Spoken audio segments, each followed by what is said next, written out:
Bom, agora que a gente já viu os princípios por trás da Gestalt, vamos dar uma olhada nas leis que foram desenvolvidas a partir delas. Ou seja, como que o profissional pode explorar justamente as características da interpretação do cérebro humano, né, para criar materiais visuais interessantes, tá? E vocês vão reparar durante os exemplos aqui que às vezes você vai conseguir identificar mais de uma lei por peça, por material, e isso é muito bom, tá? Lembrando que você também não deve tentar forçar, quando estiver criando o seu material, várias leis de uma vez só, porque o seu material pode ficar sem sentido, né? Confuso, muito poluído. Às vezes uma só lei muito bem feita, funciona bem, tá? Bom, então a primeira delas que eu quero falar com vocês é a unidade, a noção de que um elemento possui várias características, né? Várias unidades menores, como cor, formas, linhas, que se combinam numa unidade maior que faça sentido. Por exemplo, aqui, a logo da Adidas, né? Ela é composta da letra, né, da tipografia e de linhas na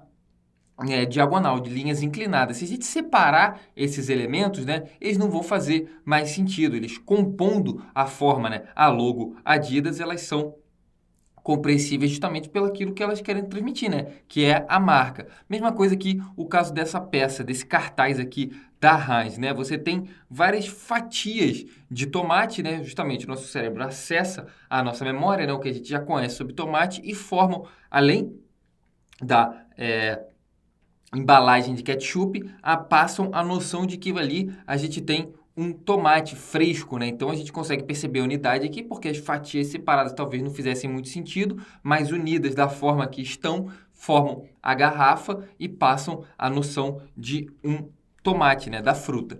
Uma outra lei é a proximidade, ou seja, elementos que estão muito próximos, eles são processados como um conjunto, eles são interpretados em grupo, tá? Em relação àqueles que estão mais distantes, principalmente. Então, aqui no caso da logo da IBM, né? A gente tem várias linhas na horizontal, mas elas estão organizadas de tal forma que elas são compreendidas como a letra. Claro, a gente tem a forma, né?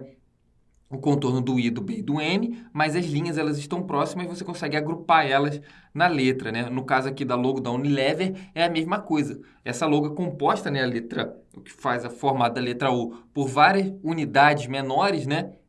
Mas que juntas têm sentido. Num exemplo assim que não tem a ver com um símbolo, né? Por exemplo, numa diagramação, pode ser aqui de um aplicativo ou de um livro, de uma revista. Repare como os títulos aqui, cookbook, aí depois a legenda e a quantidade de receitas aqui, como elas estão agrupadas próximas, você consegue entender que isso aqui é um grupo, é uma unidade composta por três linhas, uma unidade separada dessa outra unidade aqui embaixo, né? Então, claro, a imagem também ajuda a reforçar isso, né? Mas a gente consegue entender que são grupos diferentes, compostos por unidades menores, mas que estão agrupadas justamente pela proximidade, como a gente viu na lei agora, né? A próxima é a continuidade, ou seja, estruturas que estão muito próximas umas das outras, elas tendem a conduzir o olhar do espectador, tá? No caso aqui do pôster alternativo do filme Rock, a gente tem várias linhas, né, formando uma escada, mas como elas estão muito próximas, elas passam justamente essa noção de caminho, de que o personagem aqui está subindo. Em logos isso também é explorado, não necessariamente com formas em sequência, mas com o desenho das próprias formas, né? Nessa USA Networks aqui, né? A gente tem o S faltando, né? Lembra do princípio que a gente viu de percepção, né? Do preenchimento da forma, mas que a gente interpreta como S, mas ele segue um caminho que a gente vai direto do U para o A, né? A gente consegue fazer a sequência da leitura da logo aqui. No mesmo caso da Amazon, né? Como eles têm A a Z, ele coloca uma linha, né? Uma setinha fazendo justamente esse caminho de uma letra para outra, beleza? Outro princípio importante é o fechamento, né? Tem muito a ver com a propriedade que a gente já viu, mas é do cérebro fechar uma forma inacabada ou aberta, tá? Ele consegue interpretar isso de maneira positiva ou de maneira negativa. Por exemplo, aqui, no caso do logo da FedEx, né? A gente tem no espaço aqui do E e o X a formação de uma seta, né? Que é justamente o serviço de entregas dele, né? Uma seta seguindo um caminho. Então, a gente tem aqui um exemplo simples, né? Uma só aplicação, mas que tem um acabamento interessante. A gente pode ter também, no caso desse anúncio aqui da Absolute em Bangkok. Você está vendo que os barcos organizados da maneira que estão fazem justamente o formato da garrafa de vodka da Absolute, tá? E, como eu falei que isso pode ser interpretado de maneira negativa, por exemplo, é muito comum em menus de aplicativos a gente o profissional deixar uma partezinha do menu seguinte visualizada aqui, porque a gente não fecha o grupo e aí justamente fica com a noção de que tem mais conteúdo à direita, né? Ou seja, vou passar aqui para ver o que que tem, beleza? Bom, a próxima lei é de semelhança, ou seja, objetos semelhantes eles tendem a ser agrupados em uma única unidade. Por exemplo, esse anúncio aqui de cerveja, né? Essas bolas de bilhar, claro, elas seguem o formato de uma caneca de cerveja, mas nosso cérebro as agrupa. E aí, quando elas têm cor, elas formam um segundo grupo dentro da própria caneca, né? Então, a gente consegue ver no amarelo aqui o que seria a bebida, né? E no branco, aqui em cima a espuma e na direita aqui a orelha dela para segurar, né? A mesma coisa em aplicações um pouco mais extensas, né? Em menus, por exemplo.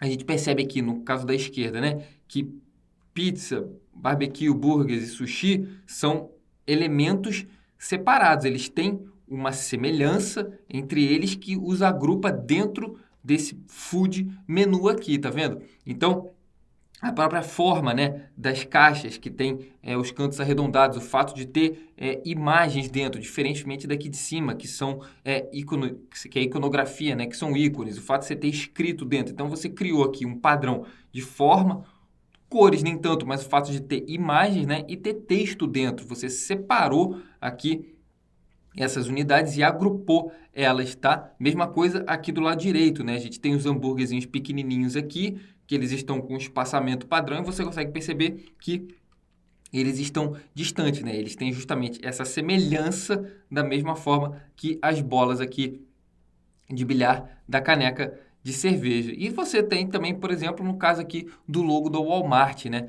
A gente vê essas formas que são muito semelhantes e essas hastes que lembram justamente um raio de sol. Como elas estão muito próximas, elas se agrupam aqui e parecem formar para a gente um círculo que tem raios amarelos, né, que seria o sol saindo do centro dele, beleza? Depois, uma lei importante é de segregação. Como o cérebro ele destaca unidades dentro de um todo, não é um contraste acentuado na composição, tá? Então, por exemplo, a gente tem aqui um site, né? O print da tela inicial e repare como abra conta chama atenção, né? A gente criou aqui um grau de importância por meio da exploração de cores, principalmente. O site ele é todo preto, branco, tem alguns elementos em amarelo, só que o elemento que chama mais atenção por ser uma cor mais viva, né? Mais forte do que o preto, é justamente o amarelo. Mesma coisa que em logos, né? A gente tem aqui da empresa coreana de telecomunicação KT. Você tem o K, o T em preto, só que você tem um símbolo em vermelho que chama atenção. Você segregou aqui o que você quer chamar atenção primeiro. O KT, beleza, mas antes o vermelho. Ou o símbolo antigo da Delta, né? Você tem Delta Airlines escrito, mas você tem um símbolo aqui, um alfa, um triângulo aqui muito grande que também chama a atenção primeiro. Então, um aspecto interessante que você pode explorar no desenvolvimento dos seus materiais, né? O que que eu quero chamar a atenção primeiro? Se tem alguma coisa, pense nisso. Depois, a unificação, né?